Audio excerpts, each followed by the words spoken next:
नमस्कार। आप देख रहे हैं आपका अपना मोक्ष चैनल, जहां पर मैं प्रिया पांडे आप सभी का धर्म कर्म की वीडियो में स्वागत करती हूं। आज का धार्मिक वीडियो होने वाला है भोलेनाथ के ऊपर। जैसा कि आप जानते हैं कि महाशिवरात्रि का दिन नज़दीक है।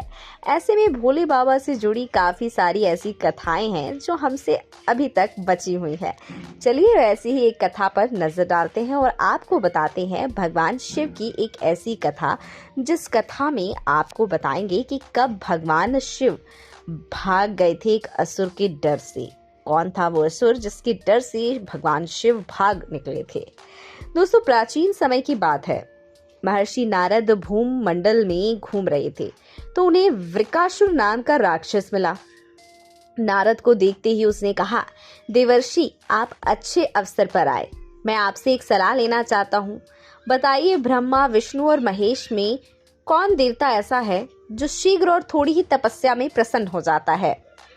नारद ने सोचा कि ये असुर इस समय जैसा अपना जीवन बिता रहा है, आगे भी ऐसा ही बिता सकता है, पर लगता है अब ये त्रय देवों में किसी की विशेष आराधना कर वरदानी होना चाहता है। वर पाने के बाद इसकी आसुरी शक्ति बहुत ही प्रबल हो जाएगी। फिर यह ब्राह्मणों, ऋषियों तथा देवों को सताया करेगा। नारद ये सोच तो रहे थे, पर वृकासुर के प्रश्न का उत्तर टालने का मतलब था अपने लिए संकट को पैदा करना। अंततः उन्होंने बहुत सोच विचार कर कहा, वृकासुर, वैसे तो त्रय महादेवों में से तुम किसी की भी तपस्या कर अपना मनोरथ पूरा कर सकते हो। ब्रह्मा और विष्णु जल्दी प्रसन्न नहीं होते, उनके लिए बहुत वर्षों तक कठिन तपस्या करनी पड़ती है। ये भी हो सकता है कि तुम्हारी आयु समाप्त हो जाए और तपस्या पूरी ना हो। हाँ, भगवान शंकर ऐसे हैं जो थोड़ी आराधना से ही प्रसन्न हो जाते हैं, और अवधर दानी तो ऐसे ही अपने भक्त की किसी भी इच्छा की पूर्ति के लिए कुछ सोच विचार ही नहीं करते। भक्त ने जो मांगा तत्काल ही दिया। तुम्हारी ही जाति के रावण और बाणासुर ने भगवान शिव की तपस्या से कितना वरदानी बल पाया था। अब तुम स्वयं विचार कर लो कि किसकी आराधना करनी चाहिए जिससे शीघ्र फल मिले। नारद का ऐसा वचन सुनकर वृकासुर ने भगवान शंकर की ही आराधना करने का निश्चय किया और हिमालय के केदार क्षेत्र में जाकर भगवान शिव की आराधना करने लगा। यज्ञ, जप, तप, ध्यान सब प्रकार से वो पूजा पाठ करने लगा। कुछ दिनों के बाद उसने सोचा कि मैं शरीर तथा प्राण को ही भगवान शिव को अर्पित कर दूंगा। ऐसा विचार कर एक दिन वो अपने शरीर का मांस काट काट कर यज्ञ के अग्निकुंड में डालने लगा, लेकिन भगवान शंकर उस पर प्रसन्न न हुए।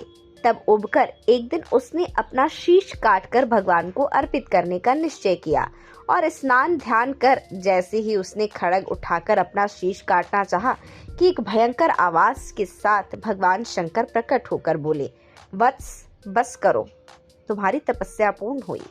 मैं तुम पर प्रसन्न हूँ। निसंकोच कहो, क्या चाहते हो, वर मांगो। साक्षात भगवान शंकर को सामने खड़ा देख वृकासुर हाथ जोड़कर बोला, महाप्रभु शंकर, नारद ने कहा था कि आप शीघ्र ही प्रसन्न होकर वर देते हैं, पर मैं इतने वर्षों से आपकी आराधना कर रहा था, आप द्रवित नहीं हुए। आज जबकि मैं अपने प्राणों को न्यौछावर करने चला था, तब आपने प्रसन्न होकर दर्शन दिए। आप शीघ्र प्रसन्न नहीं हुए, इसका मतलब नारद ने मेरे साथ छल किया। अब आप प्रसन्न होकर वर देना चाहते हैं तो मैं भी वैसा ही कठिन वर चाहता हूँ। आप कृपा कर मुझे मारण वर दीजिए। मैं जिस किसी प्राणी के सिर पर मात्र हाथ भर रख दूं, उसी का प्राणार्थ हो जाए। आप प्रसन्न हैं तो यही वर दीजिए। शंकर जी वृकासुर की यह आसुरी मांग सुनकर हतप्रभ हो गए, पर देवता का वचन था, पूरा करना था, अन्यथा मर्यादा नष्ट होती। बोले, वृकासुर, तुम्हारी तपस्या व्यर्थ नहीं जाएगी। तुमने बहुत कठिन वर की कामना से तपस्या की, इसलिए तुम्हें तपस्या भी कठिन करनी पड़ी। जाओ, जैसा वर चाहते हो वैसा ही मिलेगा, तुम्हारी मनोकामना पूर्ण होगी। भगवान शिव का आशीर्वाद पाते ही वृकासुर की आसुरी वृत्ति जागृत हो गई। कहने लगा, प्रभु, आपका यह वर सत्य है या नहीं, इसकी परीक्षा लेना चाहता हूँ, इसलिए पहले आपके सिर पर ही हाथ रखकर देखता हूँ कि इस वर में कितनी सत्यता है। असुर की ऐसी बात सुनकर भगवान शंकर अपने ही जाल में फंस गए। अब क्या करें? ये राक्षस ना कुछ सुनेगा ना मानेगा। ऐसा सोचकर ही भगवान शंकर भागे। शंकर को भागता देख उसका क्रोध बढ़ गया। वह पीछा करने लगा। नारद की तरह आपने भी मुझसे छल किया है। वरदान की परीक्षा से डरकर क्यों भाग रहे हैं? शंकर भूमंडल छोड़कर देवलोक तक भागते रहे और वृकासुर भी आसुरी शक्ति के बल पर उनका पीछा करता रहा। ऋषि मुनि और समस्त देवगण असहाय होकर यह देखते रहे, पर करे क्या? कौन उसके सामने पड़े? अंत में भगवान शिव विष्णु लोक पहुंचे और विष्णु को अपनी विपदा सुनाई।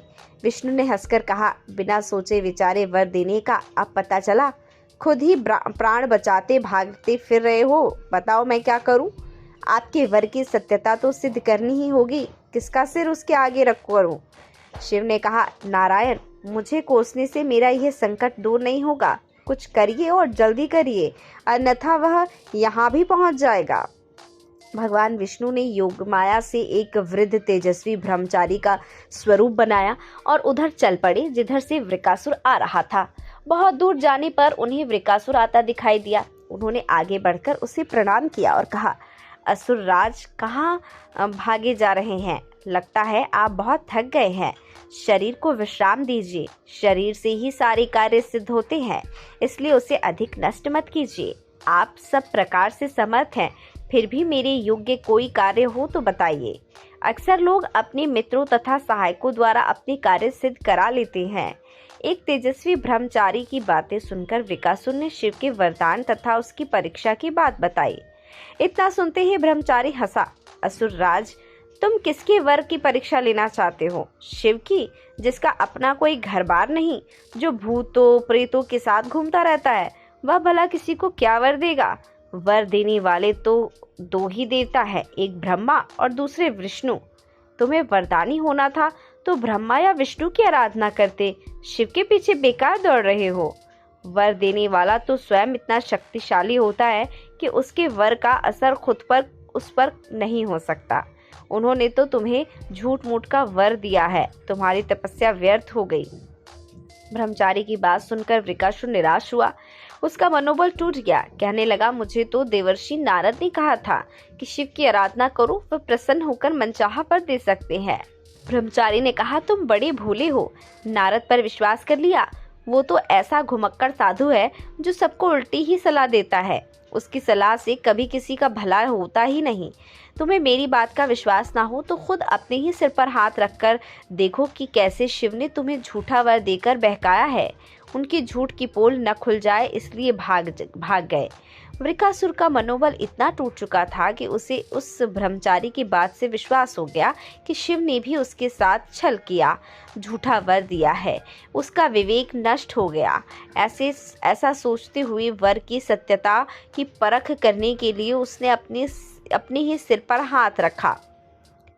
सिर पर हाथ रखते ही भयंकर अग्निपुंज प्रकट हुआ और वृकासुर उसमें भस्म होकर राख होकर ढेर बन गया। आशा करती हूँ हमारी आज की एक छोटी सी शिव जी से जुड़ी पौराणिक कथा आपको काफ़ी पसंद आई होगी। अगर आपको हमारे द्वारा दी गई ये जानकारी अच्छी लगी हो तो इसे लाइक, कमेंट, शेयर ज़रूर कीजिएगा।